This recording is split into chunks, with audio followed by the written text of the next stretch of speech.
चंदखुरी के माता कौशल्या मंदिर से राम वनगमन पर्यटन परिपथ परियोजना के प्रथम चरण का लोकार्पण। सांस्कृतिक संध्या में भक्ति गीतों पर झूमे सीएम बघेल।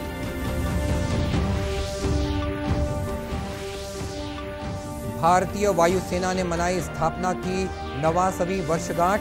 गाजियाबाद के हिंडन एयरबेस पर वायु सैनिकों का शक्ति प्रदर्शन।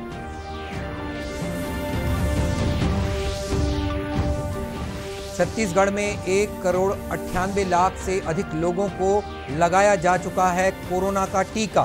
57,55,000 से अधिक लोगों को लगाई जा चुकी है दोनों खुराक। और रायपुर जिला प्रशासन ने नवरात्रि में रास गरबा आयोजन के गाइडलाइंस जारी की। कोरोना प्रतिबंधों के तहत ही हो सकेगा आयोजन।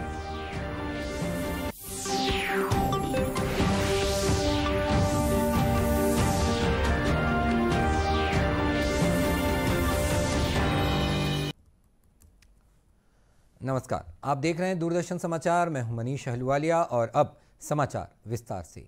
मुख्यमंत्री भूपेश बघेल ने माता कौशल्या की नगरी चंदखुरी में राम वनगमन पर्यटन परिपथ परियोजना के पहले चरण का लोकार्पण किया।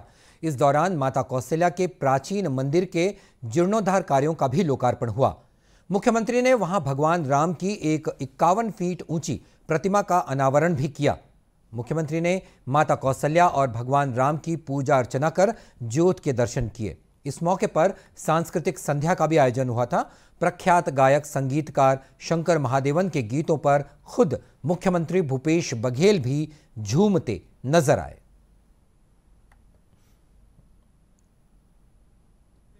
राम कहो बीते भी राम कहो, सोते भी राम कहो, राम राम राम, सोते भी राम कहो, राम राम राम, आते भी राम कहो, बीते भी राम कहो, आते भी राम कहो, बीते भी राम कहो, सोते भी राम कहो, राम राम राम, सोते भी राम कहो, राम राम राम, राम राम राम राम राम राम राम राम राम।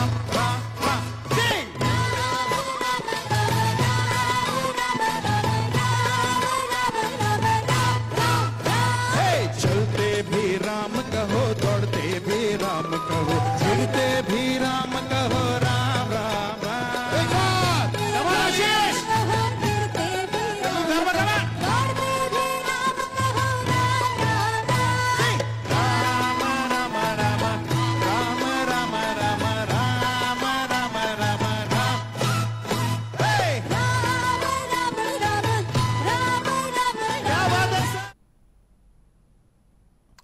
छत्तीसगढ़ भगवान श्री राम के ननिहाल के रूप में पूरी दुनिया में अपनी अलग पहचान रखता है।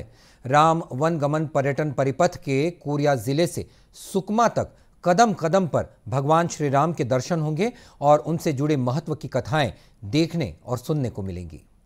बढ़ते हैं अगले खबर की तरफ। भारतीय वायुसेना आज अपनी स्थापना की 89वीं वर्षगांठ मना रही है। वायुसेना प्रमुख एयर चीफ मार्शल विवेक चौधरी ने गाजियाबाद के हिंडन एयरबेस पर वायुसेना की भव्य परेड का निरीक्षण किया। इस दौरान वायुसेना के विमानों ने आसमान में अपनी क्षमता का प्रदर्शन भी किया। वायुसेना के फ्लाईपास्ट में AN-32 विमान, हेरिटेज एयरक्राफ्ट, आधुनिक परिवहन विमान और फ्रंटलाइन लड़ाकू विमान शामिल हुए। सुखोई Su-30 और रफाल भी आयोजन में शामिल किए गए। पूर्वी पाकिस्तान के मेघना नदी के आसपास जो अभियान भारतीय वायुसेना ने चलाया था, उसी के नाम पर यह मेघना फॉर्मेशन, जिसमें कुल मिलाकर 2 चिनूक हैं, और उस ऑपरेशन का जो कोड था वो कैक्टस लिली था। दोनों ही चिनूक 155 mm आर्टी गन्स को कैरी कर रहे हैं और जिसकी अगुवाई कर रहे हैं wing commander Rohit Singh Thakur. 1E-17 in the lead, flanking by 2 Chinooks. Formation led by Group Captain Rohit Singh Thakur.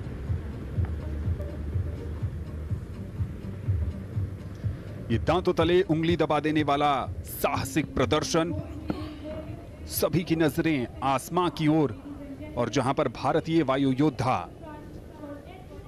अपने करतब से हर किसी को प्रभावित कर रहे हैं। And now moving on from rotary wing airlift capability to rotary wing offensive air power. The Eklavya Arrowhead formation led today by a Me-35 attack helicopter with 4 Apache helicopters in the flanks depicting IF's rotary wing combat potential is the next display fly past. And there you can see Eklavya formation dispensing flares. वायुसेना शक्ति में इजाफा करने वाले Mi-35 helicopter और Apache helicopter. Eklavya formation में कुल मिलाकर 5 हेलीकॉप्टर हैं। और इस मौके पर एयर चीफ मार्शल विवेक चौधरी ने कहा कि युद्ध की बदलती प्रकृति के अनुरूप वायुसेना की क्षमता भी बढ़ाई जाएगी और किसी भी कीमत पर देश की संप्रभुता और अखंडता की रक्षा करना वायुसेना का परम कर्तव्य है। Demonstrate to the nation that external forces will not be allowed to violate our territory. I pledge to do all I can to provide you with clear directions, good leadership, and the best of resources that I can muster. On behalf of all air warriors, I also pay homage to our fallen braves who have made the supreme sacrifice in the line of duty. Today is an occasion to renew our solemn pledge. और इस वर्षगांठ समारोह का समापन मंत्रमुग्ध कर देने वाले हवाई करतब के प्रदर्शन के साथ हुआ। रक्षा सेनाओं के प्रमुख जनरल बिपिन रावत, नौसेना प्रमुख एडमिरल करमबीर सिंह और थल सेनाध्यक्ष जनरल MM नरवणे भी समारोह में शामिल हुए थे।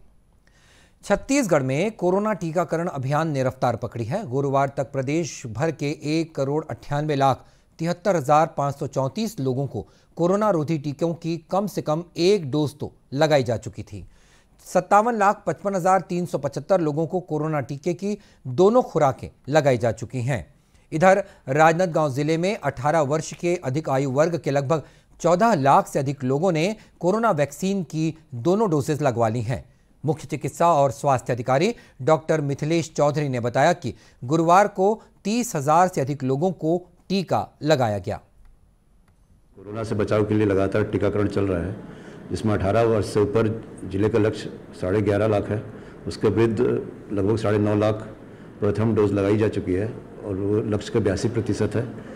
इसी प्रकार दूसरा डोज भी 39% लोगों को लग चुका है और 14 लाख लोग अभी तक टीकाकृत हो चुके हैं पूरे जिले में। और प्रतिदिन हम लोग का टारगेट 30 से 35 हज़ार का है, जो हम लोग उसको लगाते जा रहे हैं।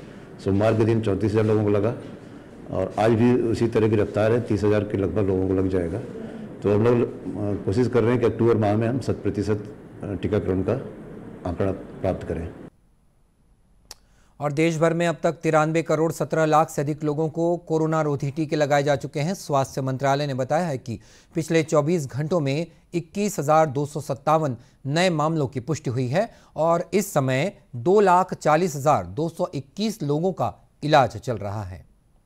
भारतीय जनता पार्टी ने राज्य सरकार पर गरीब कल्याण योजना का पूरा राशन नहीं देने का आरोप लगाया है।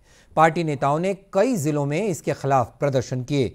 गरियाबंद में भाजपा अनुसूचित जाति मोर्चा के प्रदेश अध्यक्ष नवीन मार्कंडेय और पूर्व विधायक पूनम चंद्राकर के नेतृत्व में प्रदर्शन हुआ।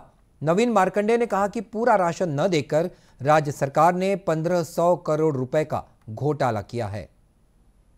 देखिए, छत्तीसगढ़ में गरीब कल्याण के रूप में जो राशन देने वाले थे, उस राशन में बड़ा घोटाला किया है, जिसमें 1,500 करोड़ रुपए की यह बड़ा घोटाला है। और इसमें जो राशन गरीब जनता को मिलना था वो नहीं दिया जा रहा है। और इसी मामले में रायपुर के भाटागांव क्षेत्र में सरकारी राशन दुकान पर स्थानीय विधायक और पूर्व मंत्री बृजमोहन अग्रवाल ने धरना दिया। उन्होंने राशन लेने आए लोगों से चर्चा भी की। रायपुर सांसद सुनील सोनी ने अवंतीबाई चौक के पास राशन दुकान पर प्रदर्शन किया। इस दौरान बड़ी संख्या में भाजपा कार्यकर्ता वहां मौजूद रहे। भाजपा नेताओं ने बताया कि रायपुर के सभी 16 भाजपा मंडलों में स्थानीय नेता और कार्यकर्ताओं ने इस प्रदर्शन में हिस्सा लिया। छत्तीसगढ़ को 2023 तक टीबी मुक्त बनाने के लिए सघन खोज और उपचार अभियान 10 अक्टूबर तक चलाया जा रहा है। कोरिया जिले में अब तक 4,22,430 लोगों की स्क्रीनिंग की जा चुकी है और इनमें से 628 मरीज संदेहास्पद मिले। जांच के पश्चात 24 मरीजों में टीबी की पहचान हुई है। मुख्य चिकित्सा और स्वास्थ्य अधिकारी डॉक्टर रामेश्वर शर्मा ने बताया कि स्वास्थ्य विभाग की टीमें लगातार घर घर जाकर सर्वे कर रही हैं। टीबी मुक्त बनाने के लिए लगातार टीबी सघन खोज और उपचार जारी है। हमारा जिले का पूरा स्वास्थ्य अमला डोर टू डोर सर्वे कर रहे हैं। हम लोगों से अपील भी कर रहे हैं और जहां भी टीबी मरीज मिल रहा है उसका निःशुल्क उपचार कर रहे हैं। शासन द्वारा जो भी देय सुविधा है वो हम उसको प्रदान कर रहे हैं। और इस संबंध में जिला कलेक्टर श्याम धावड़े ने बताया कि टीबी की शुरुआत में ही पहचान हो जाने से मरीज जल्द ठीक हो जाते हैं। ट्रीटमेंट न लिया जाए तो बाद में जब फेफड़ा खराब हो जाता है तो इलाज करने से भी उतना ज्यादा फायदा नहीं होता। जितनी जल्दी से डिटेक्ट किया जाए उतना ही ये ठीक होता है। दूसरी चीज है कि उस संक्रमण काल में बहुत लोग जो फैलाने की दशा होती है वो नहीं होती, इसलिए अर्ली डिटेक्शन से 2 फायदे होते हैं, बाकी जगह फैलता नहीं है, दूसरे मरीज जल्दी ठीक हो जाते हैं। आपको बता दें कि राष्ट्रीय क्षय उन्मूलन कार्यक्रम के तहत सघन खोज और उपचार अभियान पिछली 10 सितंबर से शुरू हुआ है।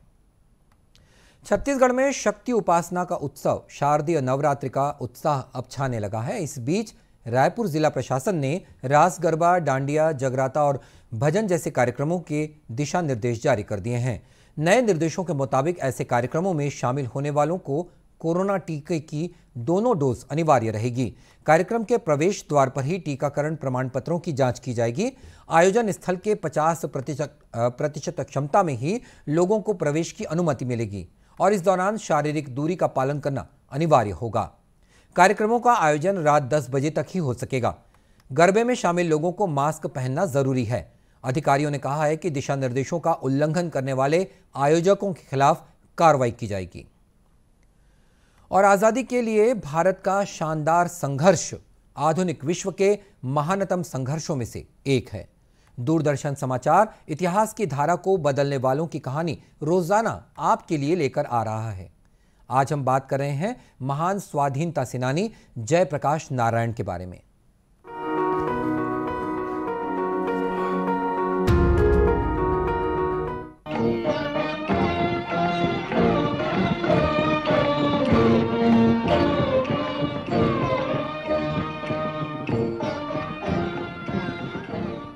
आज ही यानी 8 अक्टूबर के दिन महान स्वाधीनता सेनानी, क्रांतिकारी और आंदोलनकारी जयप्रकाश नारायण ने अंतिम सांस ली थी।